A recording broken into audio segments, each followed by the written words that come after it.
Hi, ഇന്ന് നമ്മൾ discuss ചെയ്യാൻ പോകുന്നത് VFXനകത്തുള്ള പെയിൻറ് ആൻഡ് പ്രപ്പ് ഡിപ്പാർട്ട്മെൻറ്റിനെ കുറിച്ചിട്ടാണ്. എന്താണ് VFXലെ paint and prop? Especially fight songs ഒക്കെ ഷൂട്ട് ചെയ്യുന്ന സമയത്ത് പ്രോപ്പുകളൊക്കെ യൂസ് ചെയ്യും, ബെഡ് യൂസ് ചെയ്യും, പല എക്യുപ്മെൻറ്റ്സുകളൊക്കെ യൂസ് ചെയ്തിട്ടാണ് നമ്മളൊക്കെ ഷൂട്ട് ചെയ്യുന്നുണ്ടായിരിക്കാം. സോ ഇതൊന്നും നമ്മൾ മൂവിയിൽ കാണുന്ന സമയത്ത് നമ്മൾ കാണാറില്ല. സോ ഇതെല്ലാം നമ്മൾ പെയിൻറ് ആൻഡ് പ്രപ്പ് ഡിപ്പാർട്ട്മെൻറ്റുകൾ നമ്മൾ കംപ്ലീറ്റ്ലി അത് റിമൂവ് ചെയ്തിട്ടുണ്ടായിരിക്കും. സോ ഇത്തരത്തിലുള്ള അതായത് നമ്മളുടെ സീനിനകത്ത് ഷോട്ടിനകത്ത് വരുന്ന അൺവാണ്ടഡ് ആയിട്ട് വരുന്ന എലമെൻറ്റ്സ്, ഒബ്ജക്റ്റ്, റോപ്പുകൾ, ചിലപ്പോൾ ഡെസ്റ്റുകൾ, ഇതെല്ലാം നമ്മൾ റിമൂവ് ചെയ്യുന്നതിനാണ് നമ്മൾ VFXനകത്ത് പെയിൻറ് ആൻഡ് പ്രപ്പ് എന്ന് പറയുന്നത്. കോംപ്ലക്സിറ്റി അനുസരിച്ചിട്ട് ഷോട്ടിൻ്റെ സെക്ഷൻസ് അനുസരിച്ചിട്ട് പല സെക്ഷൻസ് ഇതിനകത്ത് വരുന്നുണ്ട്. അതായത് സീക്വൻസ് പെയിൻറ് എന്നൊക്കെ പറയും. അതായത് നമ്മൾ ഫ്രെയിം ബൈ ഫ്രെയിം പെയിൻറ് ചെയ്യുന്നതിനാണ് നമ്മൾ സീക്വൻസ് പെയിൻറ് എന്ന് പറയുന്നത്.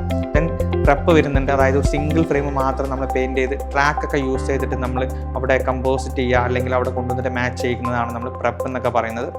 സോ ഇതുപോലത്തെ വീഡിയോസുകൾക്ക് ഇഷ്ടപ്പെടുന്നവരാണ് നിങ്ങളെങ്കിൽ ഞാൻ അടുത്ത വീഡിയോ ആയിട്ട് വരുന്നതായിരിക്കും. So keep watching us.